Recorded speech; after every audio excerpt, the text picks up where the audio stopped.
안녕하세요.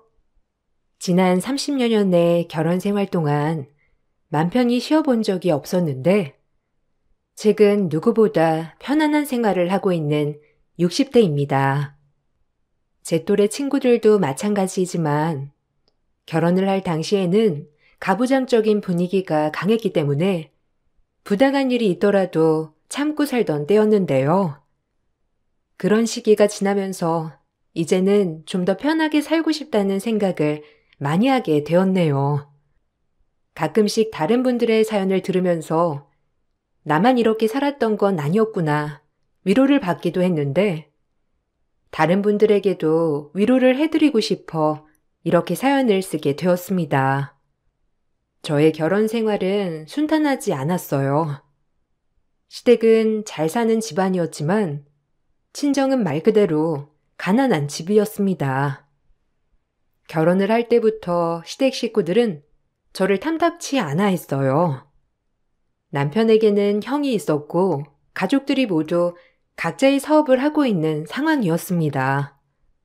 집안은 장남 위주로 돌아갔고, 남편은 그 속에서 조금 더 사랑과 관심을 받기 위해 아등바등 노력하는 사람이었어요. 본인만 그러했다면 다행이지만 자신만큼이나 나와 자식들 역시 본인의 본가 식구들에게 아둥바둥하길 원했죠. 아주버님의 아내인 형님은 잘 사는 집 자식이었고, 시댁에서의 차별도 있었습니다. 저는 항상 시댁에서 외딴 섬이었어요. 명절이면 제가 모든 뒷정리를 하고 난 후에 친정에 겨우 갈 수 있었습니다. 시댁 식구들이 모두 모여서 말을 나누는 모습을 보면 부럽기도 했었죠. 아이고, 우리 큰애 오느라 고생 너무 많았다. 이것저것 신경 써야 할 일들도 누구보다 많을 텐데 명절까지 챙기려고 하니 얼마나 힘드니? 얼른 집에 가서 쉬거라. 친정에는 오늘 갈 거니? 안 그래도 친정에 미리 보냈어야 하는데 내가 붙잡아 뒀구나. 사돈댁에서 많이 보고 싶어 하시겠다. 전화 한 통 놓고 얼른 가거라. 지금 기다리고 계시겠네. 어머님, 그래도 명절 정리는 다 하고 가야죠.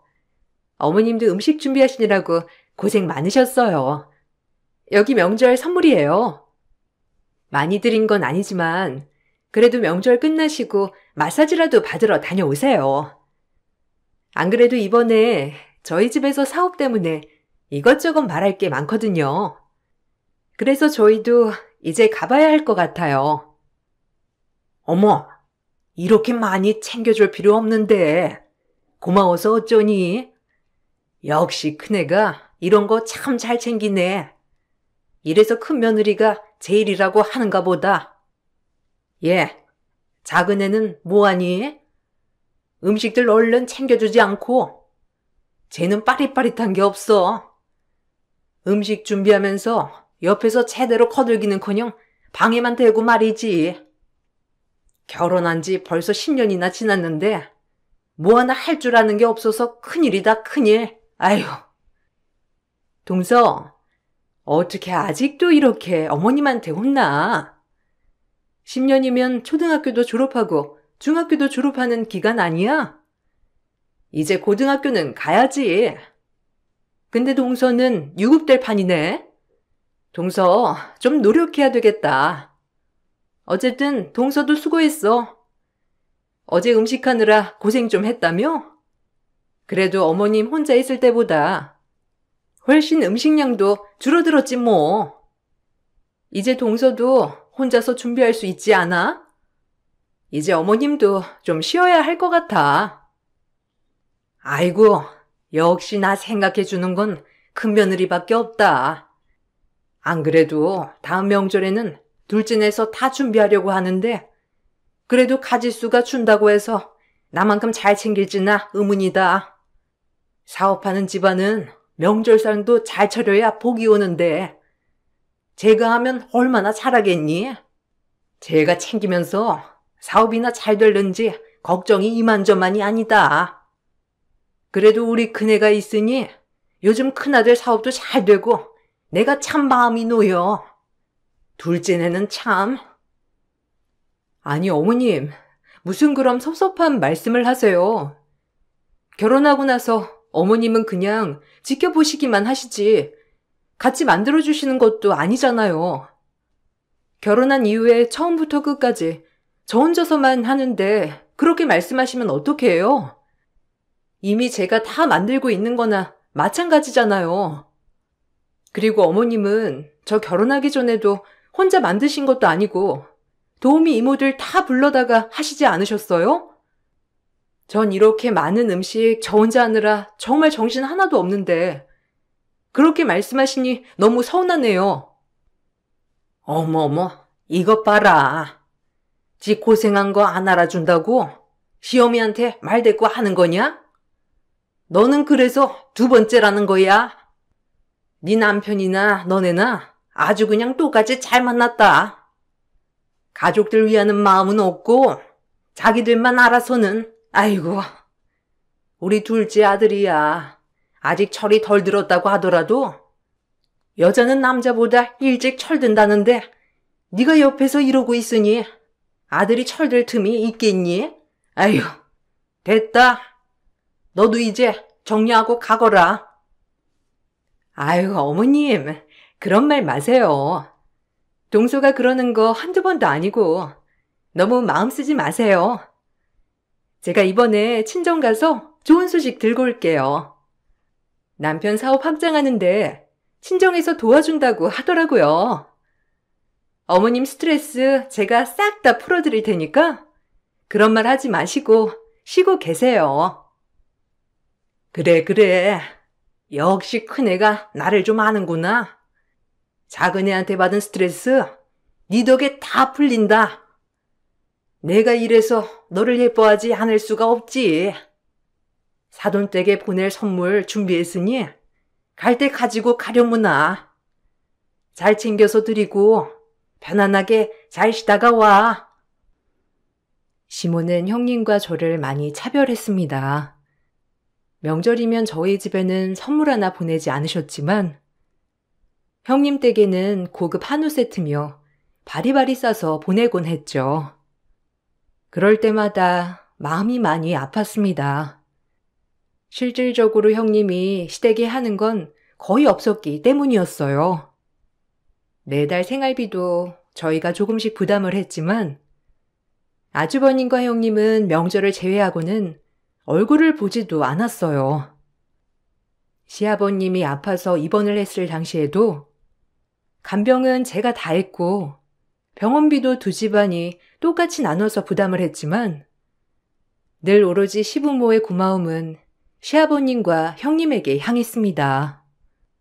이런 불공정한 대우를 받으면서 남편에게 여러 번 언급을 했지만 남편은 별 수 없다는 반응이었죠.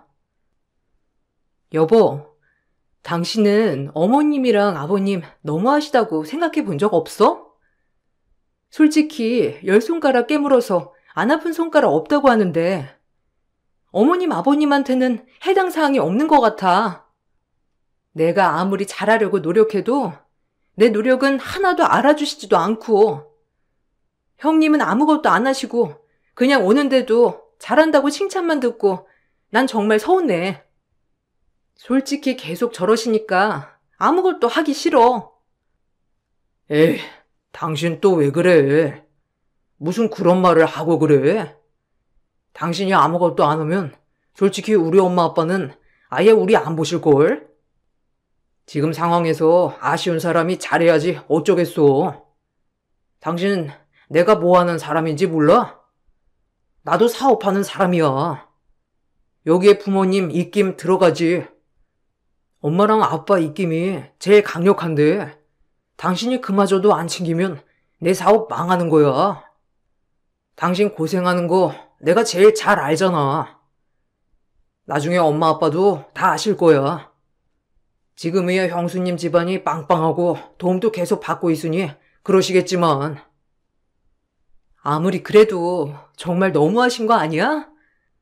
나는 10년을 죽어라 노력하고 있는데 나한테는 그 흔한 칭찬 한마디도 꺼내주시지 않으시고. 근데 형님 봐봐. 그냥 참석만 했는데도 너무 잘했다면서 칭찬해 주시잖아. 형님 집안이 좋다는 건 알고 있었지만 대놓고 차별은 너무하지. 계속 이렇게 하시면 나도 시댁 방문하기 불편할 것 같아. 아이, 또 그런다 당신. 그렇게 하면 내 사업이 망한다니까. 당신이 이렇게 말해서 꺼내는 거지만 솔직히 형수님은 실세 중에서도 실세지. 거의 형사업을 끌고 가고 있잖아. 그러니까 형수님 집안이 빵빵하니까 형이 별다른 노력 안 하고서도 잘 나가는 거잖아. 아니야? 막말로 당신 집안이 내 사업 이끌어줄 수나 있어? 그러면 당신 우리 집 일 안 해도 상관없지. 근데 그게 아닌 거 당신도 알잖아. 지금 상황에서는 오히려 우리가 당신 친정에 도와줘야 할 판인데 이런 상황에 무슨 자신감으로 시댁 가기 불편하다는 말을 해? 아무것도 하지 말고 하던 대로만 해. 지금 누리고 있는 것도 없어지지 않게 좀 제대로 하라고. 남편은 어릴 적부터 늘 장남, 장손으로 자신은 뒤편이라고 말을 했지만 불공정한 상황을 바꾸려고는 하지 않았습니다. 오히려 시부모의 대우가 부당하다고 말하는 저에게 배부른 소리를 한다고 핀잔을 주기만 했죠. 그나마 결혼 10년 차까지는 남편이 저를 어르고 달래면서 시댁이 잘하기를 바랬습니다. 그러다가 결혼 생활이 길어지면서 제가 하는 것이 정말 당연한 것인 양 대하기 시작했어요. 그런 남편이 서운하기도 했지만 시댁에 지출되는 금액만큼이나 친정에도 동일하게 지출이 되고 있었기 때문에 망설였던 것도 있었어요. 거기다가 남편은 어르신들에게 하는 것처럼 저희 부모님에게도 잘해주었죠. 그러다 보니 남편에 대한 여러 가지 생각들이 있었습니다.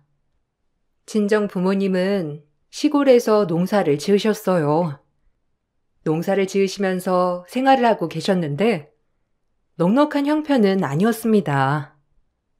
오래전부터 대대로 사용했던 땅에다가 부모님께서 조금씩 넓혀 나가시면서 넓은 땅을 가지고 계시긴 했지만 그렇다고 해서 땅의 가치가 엄청 높았던 것은 아니었어요.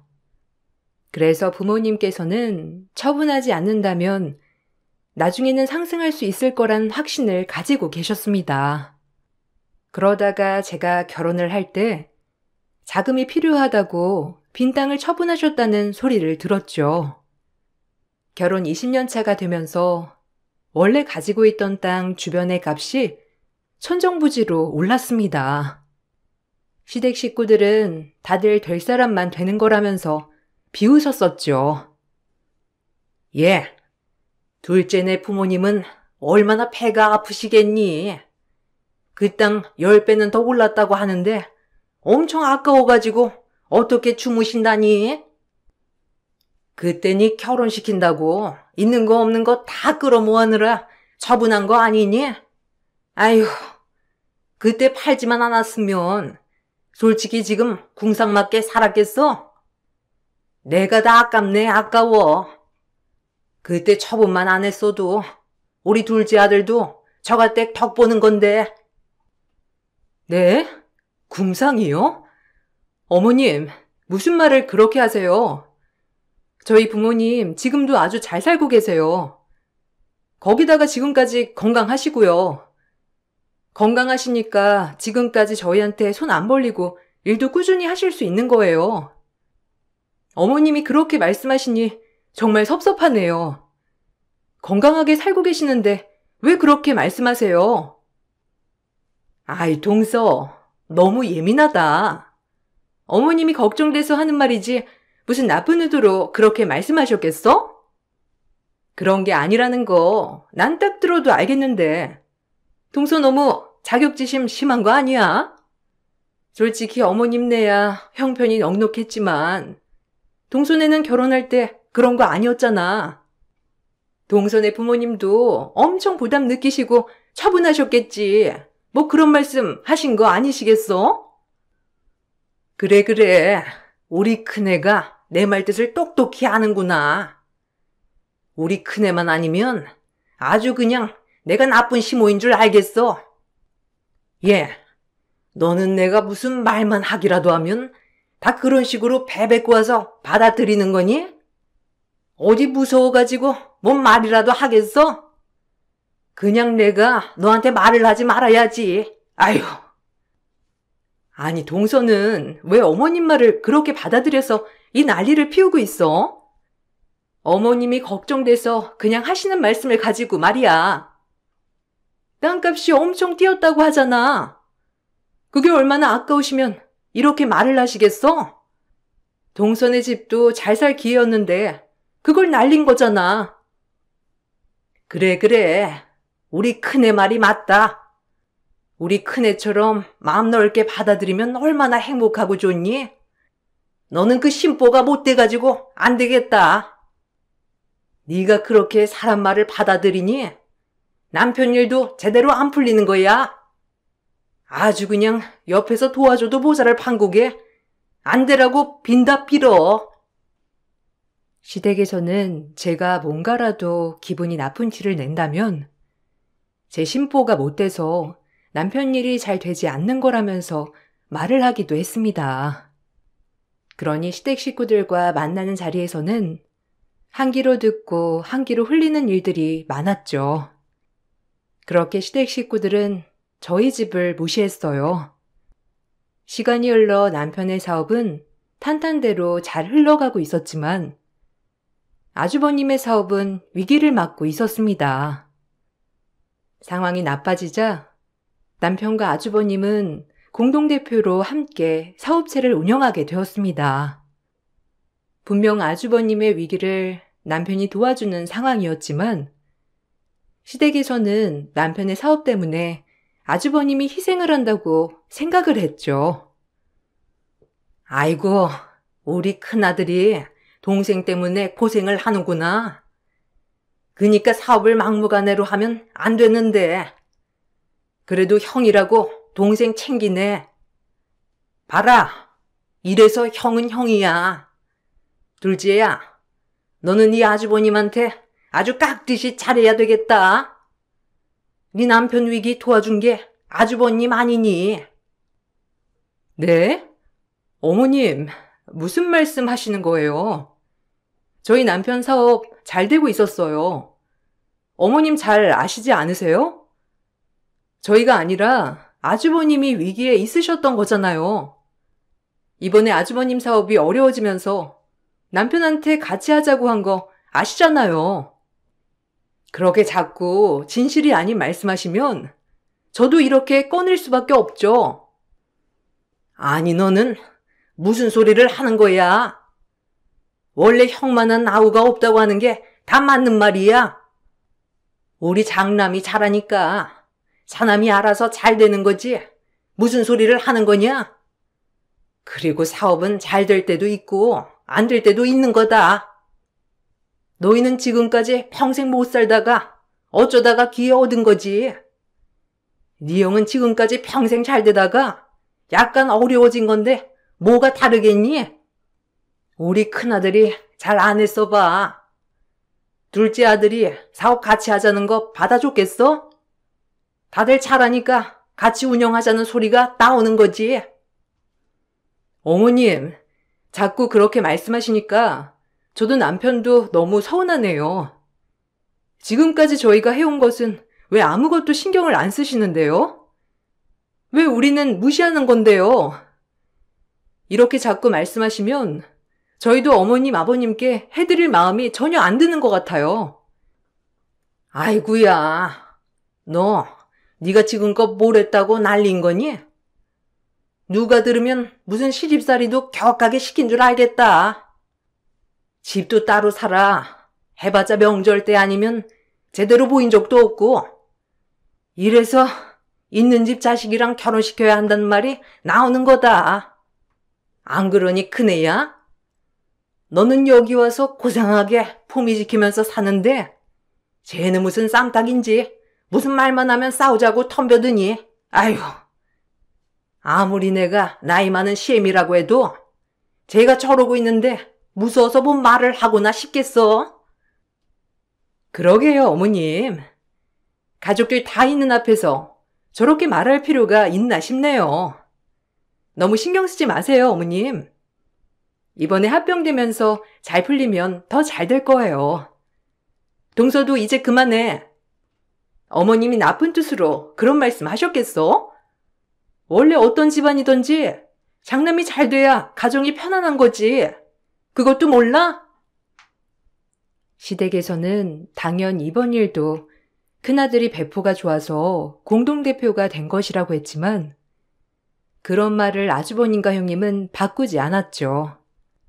무엇보다 답답했던 것은 남편이었습니다. 한 번씩 시댁 모임에서 무시를 당하고 집에 돌아올 때면 남편은 기가 팍 죽어 있었어요. 당신은 왜 어머님, 아버님 앞에서 한마디도 제대로 못하는 거야? 당신 나한테 말하는 것처럼 잘 말하면 되는 거 아니야? 아니 왜 꿀먹은 벙어리처럼 아무 말도 못하고 부당하게 하는 말도 그냥 듣고 넘어가 버리냐고. 당신이 그러니까 시댁 식구들도 이제는 다들 우리 무시하고 있는 거잖아. 내가 듣다 속이 상해서 안 되겠어. 앞으로 나도 하고 싶은 일 다 할 거야. 아니 그럼 어째? 당신이 참아야지. 옛날 분들이시잖아. 옛날 분들은 뭐라고 해도 장남이 우선이신 분들이야. 그걸 어떻게 바꿔? 아무리 말을 해도 바뀌지 않은 사람들이니까 당신도 그냥 그러려니 하고 넘어가. 형이랑 형수님이랑 그러는 건 좀 속상하지만 엄마랑 아빠는 그냥 장남 기 살려주시려고 그러는 거지. 별뜻 없을 거야. 뭐? 장남 기 살려주려고 그러는 거라고? 그럼 당신은 어머님, 아버님 자식 아니야? 어디서 주워와가지고 키운 자식이야? 자식은 누구나 똑같아. 우리 애들도 키워보니 당신 알잖아. 당신이 자꾸 이렇게 넘어가 버리면 나중에 우리 애들도 그러시지 않겠어? 지금도 봐봐. 어머님, 아버님, 아주버님 자식들한테는 하나부터 열까지 다 챙겨주는데 우리 애들은 용돈 한번 챙겨주지 않잖아. 그럼 나보고 어떻게 하라는 거야?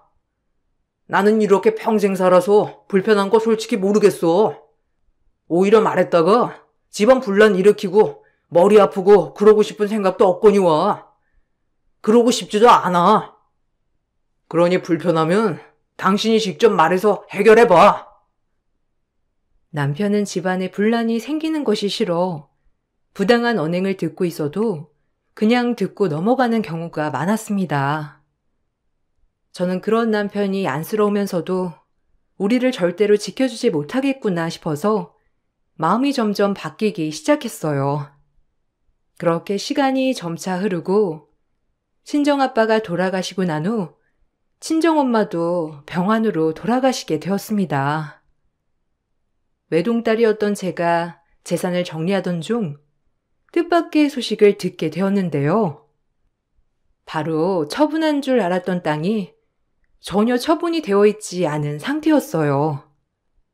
그래서 순식간에 땅을 정리하면서 10억이 넘는 돈이 상속이 되었습니다. 그 사실을 알고 나서 시댁에서는 당연하다는 듯이 말을 꺼냈죠. 예, 너 이번에 친정유산으로 10억 넘게 받았다며? 혹시 그거 다 어디에 쓸 거야? 네가 지금껏 그렇게 큰 돈 만져본 적도 없는데 기왕이면 잘 써야 너희 부모도 좋아하지 않겠어? 네가 앞으로 도와줄 친정이 있어, 식구들이 있어. 너는 천하의 고아가 아니니. 이제는 시댁 식구들이 가족이다 생각을 하고 여기에 써야지. 그래서 말인데 이번에 네 아주버님 추징금에 좀 보태줘라. 네? 거기에 왜 제가 보태줘야 하는 거예요? 이거 저희 부모님 피와 땀이 섞인 소중한 유산이에요. 이거 함부로 쓸 생각도 없고요. 그리고 거기에 보태줄 필요는 없을 것 같아요. 어머님이 항상 말씀하셨잖아요. 큰형님네가 더 잘 산다고요. 그렇게 잘 사는 형님네가 알아서 잘 해결하지 않겠어요? 아니, 너는 무슨 말을 그렇게 섭섭하게 하니? 그래, 네 아주버님이 알아서 잘 해결할 수도 있겠지만 이왕이면 가족들이 도와주는 게 그림이 더 좋지 않겠어? 네 남편 사업도 아주버님이랑 잘 돼야 그것도 슬슬 잘 풀리는 건데 다른 거 다 필요 없고 탈세 추징금으로 나왔던 돈 있다. 거기서 6억 정도만 처분을 해주렴. 탈세까지 하셨어요? 그래 놓고서는 제가 도와주기도 해야 하는 거고요. 그렇게 돈 빼돌려가지고 어디다 두셨길래 추징금까지 못 내세요? 저한테 말씀하시지 마시고 형님한테 말하면 되겠네요. 저보다 형님이 훨씬 더 잘 사시고 형님이라면 잘 도와줄 친정도 있잖아요. 그냥 형님이 알아서 잘하실 텐데 왜 나서가지고 뒤엉키세요?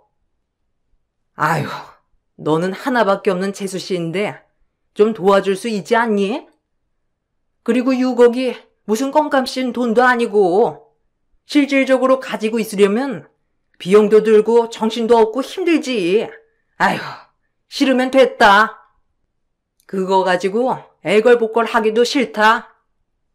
대신 여기 내주기 싫으면 이혼하거라. 이제 너는 이 집 사람이 아니니 당장 짐 빼. 시모는 아주버님의 탈세 추징금 6억 원을 납부하지 않으면 이혼하라고 이야기를 했습니다. 처음에는 그래도 제 편을 들어줄 거라 생각을 했죠. 그렇지만 그 기대가 무너지게 된 것은 얼마 못 가서였습니다. 남편은 갑작스러운 복통으로 검진을 받게 되었는데 췌장암 말기였죠.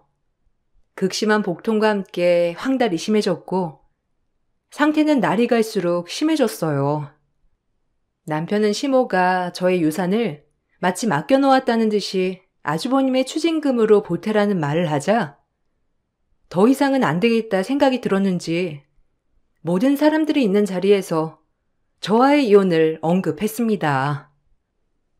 둘째, 너는 이 집 사람이라고 하면서 네가 가지고 있는 돈은 손에 꽉 쥐고 풀려고 하지를 않는구나. 네가 그렇게 하면서도 이 집 사람으로 인정을 받을 수 있다고 생각한다면 대단히 착각하고 있는 거다. 어떻게 가족이 힘든데 그걸 한번 도와줄 생각을 안 하니? 네가 그 큰 돈을 벌어본 것도 아니고 한순간에 꽁돈처럼 온 거잖아. 네가 노력해서 얻은 거면 내가 말을 안 하지? 어머님, 그게 무슨 상관이에요? 어머님 저희 부모님 매번 무시하셨잖아요.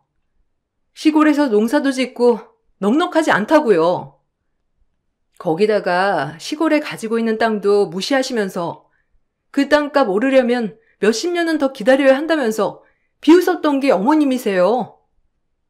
근데 뭐라고요?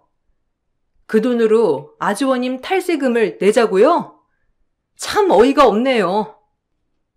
그래? 어이가 없어? 그럼 어쩔 수 없지. 너 추징금 안 낼 거면 당장 집에서 나가렴. 나는 우리 가족을 가족으로 생각하지 않는 사람이랑 더 이상 같이 있고 싶지 않으니까 빨리 나가라고. 어디 건방지게 시애미한테 말대꾸야? 넌 이제 아웃이다, 아웃. 엄마, 제발 그만해. 어떻게 뻔뻔하게 그런 요구를 할 수 있어? 지금까지 한 번이라도 우리 아내한테 칭찬해 준 적 있어? 뭘 해도 당연하다고 생각했었잖아. 엄마가 내쫓기 전에 내가 우리 아내 놔줄 거야. 우리 이혼할 거니까 그렇게 알아. 그렇게 저는 시댁 식구들에게 해방이 되었죠. 남편의 상태는 날이 갈수록 더욱 심해졌습니다. 이혼을 했다고 선언을 한 이후에도 시모는 계속해서 저에게 연락을 해 오기도 했습니다. 계속 연락을 해오자 한번 받아봤더니 정말 어처구니 없는 말을 꺼내더라고요. 예, 너는 어떻게 어른이 전화를 했는데 한 번을 받질 않니? 왜 이번에도 안 받고 그냥 넘어가지 그랬어? 아주 그냥 이혼했다고 다냐? 아무리 그래도 예의는 지켜야지. 너, 네 전남편 보험 어디다 들었는지 알고 있지? 그거 수익자 변경 좀 해야 되겠구나. 그거 다 네 이름으로 되어 있을 거 아니니? 이제 곧 가면 그거 네가 받으면 안 되니까 얼른 바꾸자. 그걸 왜 바꿔야 하는데요? 그리고 남편한테도 말해보셨어요? 남편은 바꿀 생각 없는 것 같은데요. 저한테 물어보시지 마시고 아드님한테 물어보시지 저한테 말하세요. 혹시 남편 동의도 안 받고 그냥 변경하려고 하신 거예요? 그런 거 안 됩니다. 그리고 벌써부터 보험금 타령하시는 걸 보니 아드님 아프신 거 하나도 슬프지 않으신가 봐요. 내가 왜 안 슬퍼? 충분히 슬프지. 근데 산 사람은 살아야 할 거 아니니? 그 보험금 받아야 우리 큰아들도 빨리 추징금 내고. 어쨌든 내가 너한테 이런 것까지 일일이 설명할 필요는 없지 않니? 아무튼 보험계약 좀 변경하자. 변경하는데 오래 안 걸린다고 하니까 오늘 말 나온 김에 빨리 해서 끝내자. 나도 네 얼굴 보고 싶지 않으니까. 아니 그니까 제가 왜 해드려야 하는데요.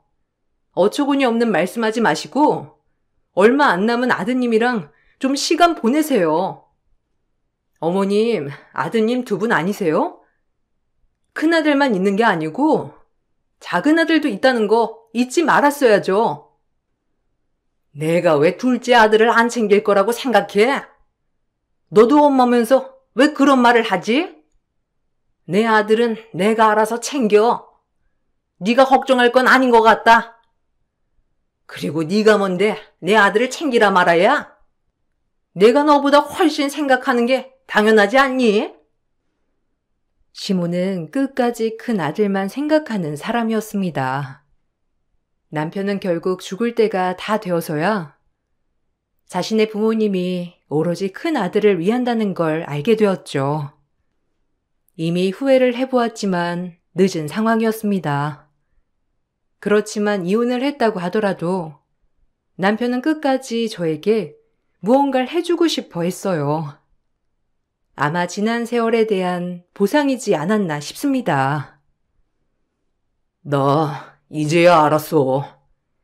전에는 엄마가 하도 형만 챙기길래 엄마 몸은 하나고 자식은 둘이니 그냥 첫째부터 챙기는가 보다 이렇게 생각을 했었거든. 근데 내가 아프니까 엄마가 어떻게 하는지 딱 보이네. 우리 집은 평생 형만 보면서 살았던 거야. 이렇게 내가 아픈데도 불구하고 한 명도 내 병간호를 하겠다고 나서질 않네. 결국 이혼한 전처가 나를 돌보고 있다는 게 말이나 돼?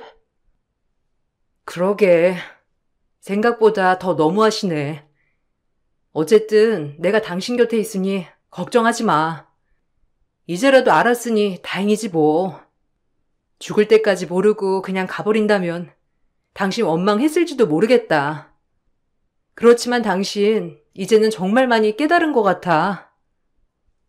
그래서 말인데 내 보험금이랑 가지고 있는 집, 차도 모두 당신 명의로 하고 싶어.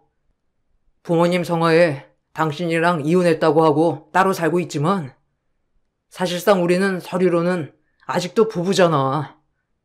절차는 어렵지 않을 거라고 생각해. 그동안 당신 정말 고생 많았어. 내가 곰곰이 생각을 해보니 누구보다 고생한 건 당신이겠더라고. 부탁이 있는데 만약에 나중에 시댁 식구들이 찾아가더라도 절대로 도와주면 안 돼. 알았지? 남편은 세상을 떠나기 전 재산에 대해서도 모두 정리를 해두었습니다. 대부분의 재산을 저에게, 그리고 적은 재산을 저희 아이들에게 남겨두었고 천천히 이별을 준비했습니다.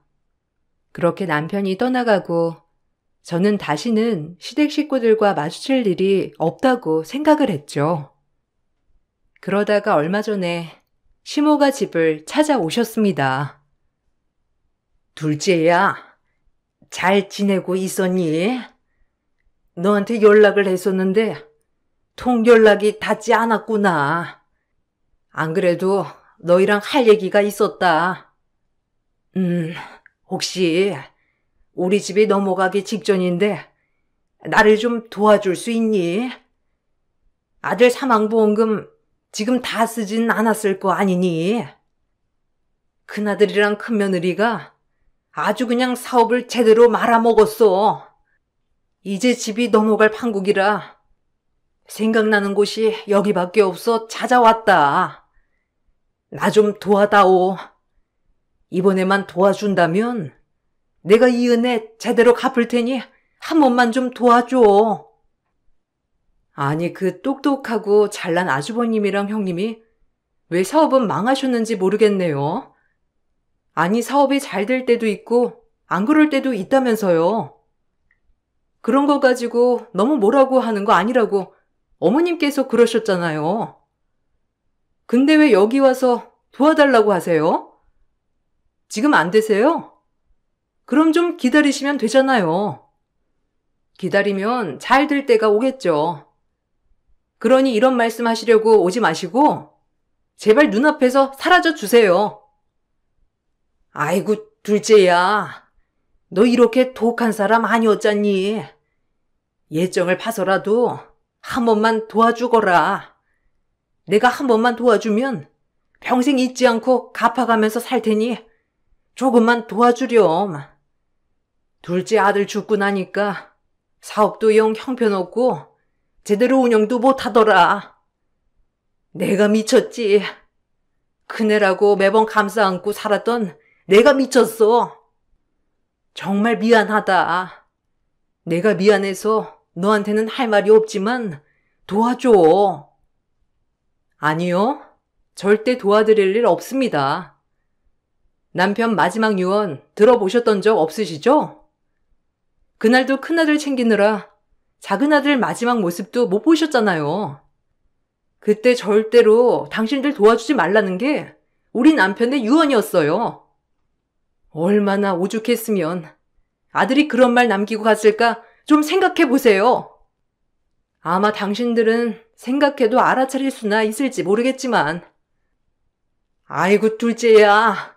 내가 잘못했다. 우리 이러다가 정말 길거리에 나앉게 생겼어. 한 번만 도와다오. 우리 둘째 아들이 그런 말을 남겼을 리가 없다. 내가 다 잘못했으니 한 번만 도와다오. 시모는 한 번만 도와달라며 애원했지만 저는 절대 도와줄 수 없다며 단호하게 말했죠. 결국 시댁 명의로 되어 있던 부동산과 여러 재산들을 모두 날리게 되었고 시댁 식구들은 아무것도 없는 원룸에서 함께 생활을 하고 있다고 합니다. 남편이 죽으면서 모든 사업은 아주버님이 관리를 하시게 되었는데 제대로 관리를 하지 못해서 여기저기 채무를 지게 되었고 결국 감당하지 못해 파산을 하게 된 것이었죠. 남편이 떠나고 나서 상실감도 있었지만 마음도 많이 아팠어요. 남편은 마치 시댁 식구들을 짝사랑하듯이 홀로 사랑을 받고자 노력을 했죠. 결국에는 자신의 상황을 모두 알고 떠나게 되었지만 그 덕에 저희는 넉넉하게 생활을 하고 있습니다. 그렇게 저희를 무시하던 시댁 식구들은 이제는 모두 일용직으로 겨우겨우 일하며 먹고 살고 있어요. 몇 년 전까지만 해도 전혀 예상하지 못했던 상황이었죠. 그때 당시에는 언젠가는 복수하리라 다짐을 했었거든요. 결국에는 이렇게 되는 걸 보면 인과응보라는 게 실제로 있구나 생각이 들곤 한답니다. 저의 긴 사연을 들어주셔서 감사합니다. 여러분들에게는 늘 행복한 일만 가득하시길 바랄게요.